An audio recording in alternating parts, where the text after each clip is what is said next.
Remember, you're not just making content for you. If that was the case, you wouldn't care about growing it. You would be okay if you were the only viewer watching it, but that's not the case, and it's okay.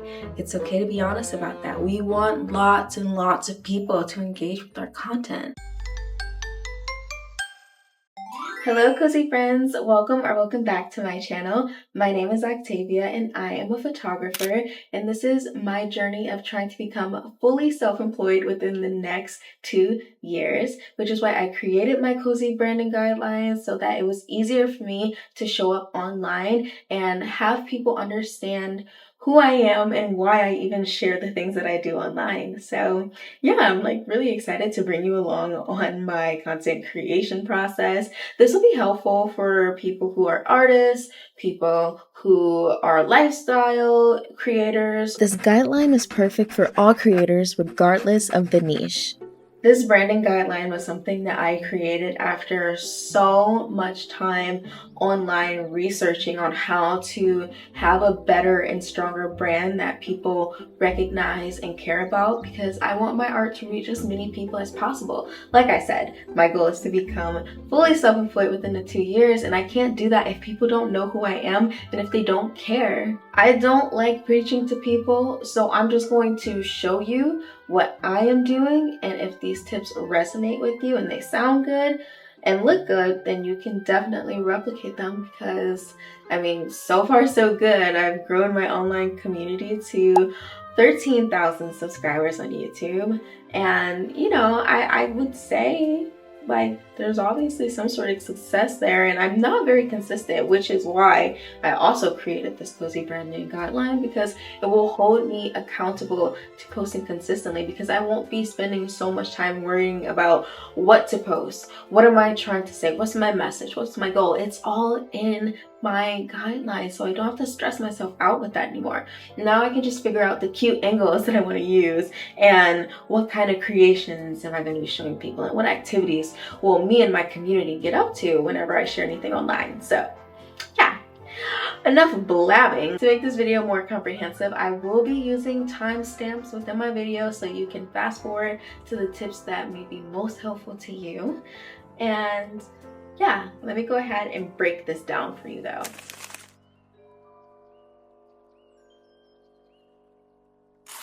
One of the reasons why I feel like I wasn't growing online when I was posting my photography and my lifestyle content is because there wasn't a clear story. There wasn't a clear branding strategy, and so people just really didn't even know who I was. Why would someone want to follow me if I'm inconsistent, if I'm posting 11,000 things that don't have anything to do with one another, and it's not visually compelling?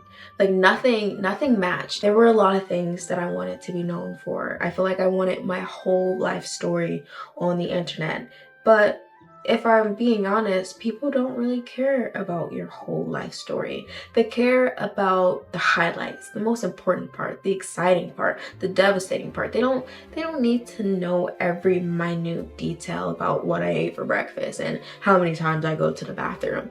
They want to see how you style an outfit. They want to see your art process. They want to see what your day looks like in your field that you're going to be sharing online. You got to answer, what is the most interesting thing about me? What is the most interesting thing about my art, about what I do? And you need to be honest, because you'll have to be able to be consistent within it. I can be consistent with photography because I look forward to doing it most days. I'll say 90% of the time I'm looking forward to doing something photography related. So think about what you get excited about 90% of the time, okay?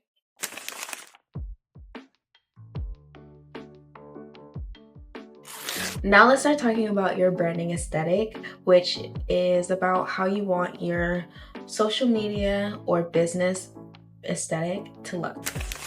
So there are a ton of popular cores online, some being the cottagecore aesthetic, clean girl aesthetic, dark academia, and so forth. So based off of the content that you're going to be posting, once you figure out your core, you can start leaning into that with your branding logo, with the types of pictures that you're sharing online, the videos that you're posting online, so that people kind of get a sense of who you are as a creator. Okay, so for me personally, my branding aesthetic is more aligned with the cottagecore aesthetic. So you'll see a lot of things like florals, baked goods, books, a lot of nature, flowy dresses. That is just who I am as a person. The important thing after finding your aesthetic is trying to figure out how you can shape it specifically to you and be different within it. You don't want to be a carbon copy. I'm not a carbon copy of the cottagecore aesthetic. It's not something I entirely try to live up to, but I resonate with a lot of the themes within it. And so it's very easy for me to come up with content ideas surrounding it. It's just an identifier online. It's not my way of life by any means, and I want you to remember that when you're coming up with your guideline as well. Once you figure out your aesthetic, you can start creating a logo or creating content that is visually and topically aligned with your aesthetic. That way your audience is able to easily find you and also engages with your content because it relates to them. And that's the most important part when you're making things online, when you're making your products for customers. You want them to be able to relate to the product, relate to your content. That way they're liking it, commenting, and sharing it. Otherwise, you won't be able to grow anything. And that's what deters us the most from wanting to create. It feels like we can't grow. And that's why your aesthetic just isn't matching with what you're talking about. It doesn't make sense. It's hard for people to understand. Whether you like it or not, people need to be able to put you in a box. You do not have to fit into that box in real life, but if you are posting anything online, I think that it's really important that people are able to categorize you rather easily.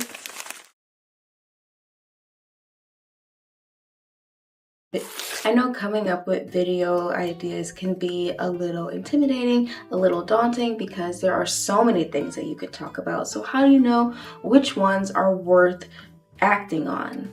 Well, I would always suggest acting on the ones that will bring your viewers the most benefit, because you have to remember, you're not just making content for you. If that was the case, you wouldn't care about growing it. You would be okay if you were the only viewer watching it, but that's not the case, and it's okay.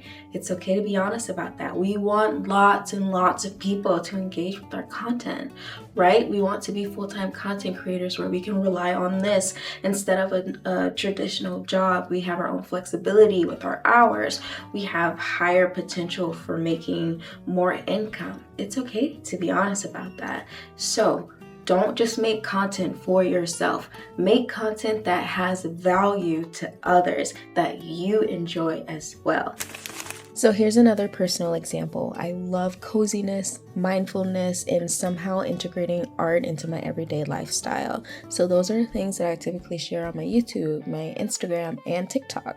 So I will bring people along on my day as an artist, or I'll share a scrapbooking page I created. I'll share a clay figurine that I made myself. So basically, I enjoy sharing content that is authentic to my life, and I think that you'll have a lot of success when you realize what you want to be known for online, when you understand what your aesthetic is, and coming up with content ideas within your own niche. I would also recommend having some sort of tagline or catchphrase. For example, I like to use, "Hi, my name is Octavia, I'm a full-time artist," or "Hi, my name is Octavia, I'm a full-time photographer," and then I'll lead into the video topic. Okay, now that we know a bit more about aesthetics, it's time to clean out our social media feeds. So basically, I like to do audits of my social media account. There are people that you can pay for this, but I don't know. I feel like I've done so much research. I don't need to pay anyone to do it, and I don't think you do either. I think we can use our own two eyes and our brains to think about what we want our audience to know whenever they come to our platforms and they are watching our content, right? We want to make sure that our bios have the most important information face front as soon as you click on your social media account, right? That's what I wanted. I want, if someone sees a cute post on their feed of me, if they click it and they're like, okay, what else does this girl post? And they click my account and they scroll through my feed. I want them to look at my bio and know, hi, my name is Octavia. I am an artist. So right now I actually seriously need to update my Instagram bio. It's not terrible, but it definitely isn't giving the best information on how people can find my art, the kinds of things that I will typically be posting on my social media, on Instagram, so I just want to clean that up, and let me show you how I'm going to do that. Not only will I be cleaning out my bio, I will also be cleaning out my feed, but let's start with this messy bio first. People cannot tell that I sell art. It's cute, but it has no substance, and that's not how I want to show up online. So once again, I want every single important thing to be in my bio first. And then you scroll over my feed and you get interested in the kind of things that I post because it looks good and it's fun and it's cute, So keep that in mind when you are making your bio and when you're posting things online, okay? And sometimes it may take a bit to find the perfect wording and make sure that it's short but sweet. And Instagram actually has this really cool feature now where it gives you AI suggestions or prompts that you can work with and could be potentially helpful if you're feeling creatively stumped. And as you can see, my social media feed is already clean and cohesive. There's nothing out of place or weird on my feed. So yeah, just give a good cleaning to your accounts. You don't want crazy things on there, guys. Since I absolutely love my Instagram bio, I just copied and pasted it into my YouTube bio and my TikTok bio. And now I'm going to show you how I made my logo, as well as my YouTube intro and outro, my YouTube banner, so that all of my branding is cohesive. And it makes sense because I want my brand identity to be very strong and I want it to be recognizable and on theme. I mentioned Canva in my How I Launched My Art Shop in 3 Months video, and I've been using it for years, I think since like 2018, 2019, and it has never failed me. I've only gotten better at using it. It's so easy. So basically you find a template and you can use this template as is, but that's not what I typically do. I usually find a good template with some good bones and then I kind of deconstruct it and reconstruct it in a more fitting version for myself, right? Yeah, I don't know. I love Canva. There's not really much to say besides like, this is my go-to and I 100% recommend it for creators, whether they're beginner or intermediate. If you're an expert, you can probably use something like Photoshop, but like, I don't know, I like to get things done quickly. So Canva literally is amazing. And no, this isn't sponsored, but hey, it could be one day if I continue being consistent online and building a strong community that trusts my tips and recommendations, like I want you guys to, because I'm telling you, this works. Look at how cute everything is gonna turn out. I've gotten compliments on my YouTube banner actually, which was like really cool. And I've also noticed an increase in views when I started using cuter thumbnails with like better images and themes within them. Like people were like, okay, the thumbnail, the title, I'm gonna click. I want to share a tip when it comes to designing your logos, your banners and things yourself. Let me start off with why I did what I did. So I'm using Polaroid pictures because it ties into me being a photographer, which is also why I use a camera in one of the pictures. I am always trying to tie in my photography background, my art background, so that people, when they think of Cozy Artist Avenue, they're like, oh yeah, it's Octavia. She's a photographer. She's the one that sells those stickers and she scrapbooks and things, So it's important to think about your story, think about who you are as a person and the things that you talk about online, and then tie that into your logo, tie that into your banner, into your outros, your intros, and yeah, everything is going to be so cohesive. Your branding is going to be airtight and people are going to know exactly who you are online. So you guys just saw my YouTube intro, my YouTube outro, my banner, and it all looks amazing, right? It's all on brand. It's all good.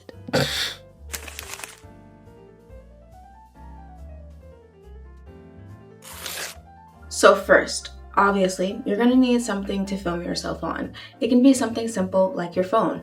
Majority of my content is filmed on my phone. I only pull out this big fancy camera when I'm feeling, like extra creative and I want it to look a little bit more cinematic. But you don't need this if you're just starting out. If you don't have the funds, don't splurge on something that you aren't even sure you're going to be able to commit to. If you're someone who's looking for immediate gratification, buying this camera, making a little TikTok and Instagram video isn't going to immediately catapult you into thousands and millions of dollars. So start with your phone.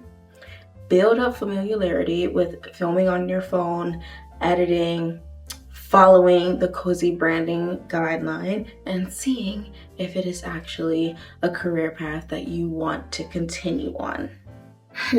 Now you may be wondering, what kind of editing software should I use if I'm starting out? These are my suggestions. I would suggest CapCut. I would also suggest InShot. I would also suggest Adobe Premiere. That editing software is a little bit more harder to learn, but it is possible because I learned it and I had never used it before a few years ago. So don't be in a rush, okay? I know that you want to be a content creator full time, but you can't rush these things. Building an online community that trusts and respects you takes time. So don't rush anything. Don't rush anything in the cozy branding guideline. I would recommend using special effects, sound effects, and video transitions to make your videos more visually and auditorily engaging. And it can become a signature style with your editing technique that sets you apart from hundreds and even thousands of other creators online. So regardless of what your niche or aesthetic is, whatever it is that you are talking about, should have a corresponding sound effect or visual special effect that pairs with it so that it just makes your video more visually engaging to go with. I'm a photographer, for example, so I use a camera shutter sound effect often because it just adds a really cool personal touch.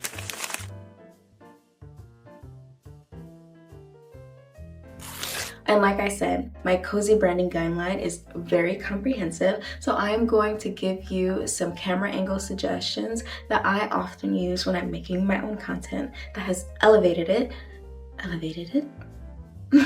and made it even more eye-catching to my viewers. I love an overhead camera angle, so I would definitely suggest getting a tripod that has some sort of adjustable flexibility so that you can do overhead angles. I would also suggest over-the-shoulder camera angles. It is very cool and very engaging for your viewers to watch. And if you're wearing something like a hair bow or a hair clip, like I often do, you get a cool outfit detail shot as well. So yeah. What's another one? I would always suggest a wide shot, and that's an establishing shot of what you are going to be doing or talking about, whatever area that you're in. That way viewers are kind of like aware of the location that you're in. It sets the tone, it sets the vibe, and then you can move into things like a medium shot or a close-up so that you have a lot of range within the content that you're filming. The main point is you do not want your content to be boring or feel the same all the time. People are going to lose interest very quick. And once again, This guideline is for if you want to stand out, if you want your content to be spectacular. If this is too much for you, then you can just film talking to the camera dead on. There are creators that have done that and had success in it, but this is for the really, really creative and artsy type. So keep that in mind.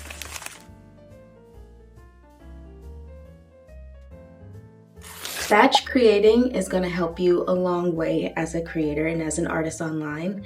What that is filming a ton of content all within the same day, and maybe you spend a week or a few days editing all of the content that you have filmed that day. Another thing that you can pair with batch creating is repurposing content. So whether it's new content that you're filming or old content, look at all of the footage that you have compiled throughout that timeline and see what you can do with those clips to create a new piece of media that you haven't shared yet. Maybe it's a piece that gets your audience more familiar with you, like an introductory video, or you can share something that's more fun and entertaining, like a reel that's like completely aesthetic based and it's short, has trending audio, and it's just very visually appealing for people to look at. Or it can be a behind the scenes into what your day is like as an artist or as an engineer or as a college student. Whatever it is, you have content, you have videos, you have photos in your phone that are just collecting dust in a digital closet that could be compiled into something that brings your audience, once again, value or entertainment. It's easier than it sounds, and you can take baby steps. Maybe make one video that includes all of the tips that I have shared with you and see how you feel after making it, editing, and watching it. And then compare it to something that you made before you implemented these tips. And I promise even you will just feel better seeing what you are able to create once you've had some proper guidance.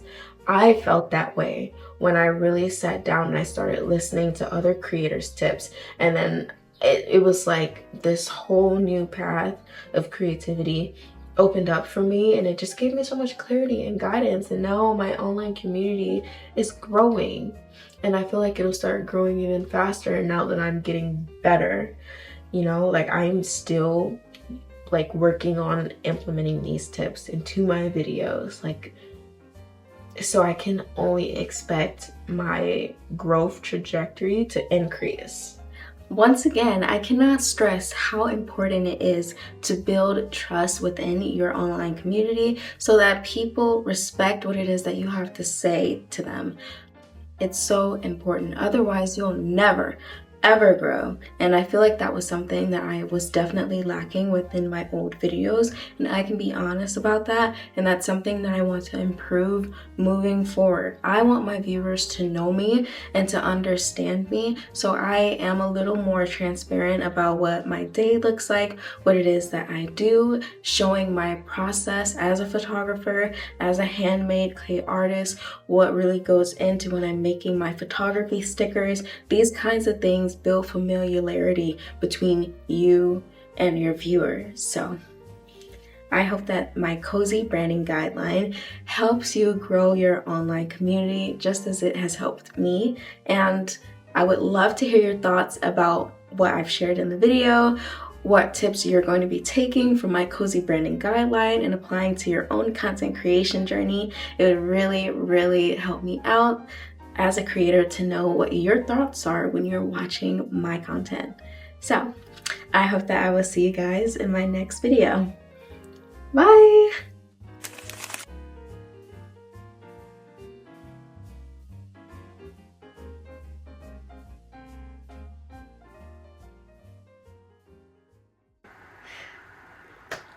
So, hold on, wait. I lost my train of thought as I was talking about it. Okay.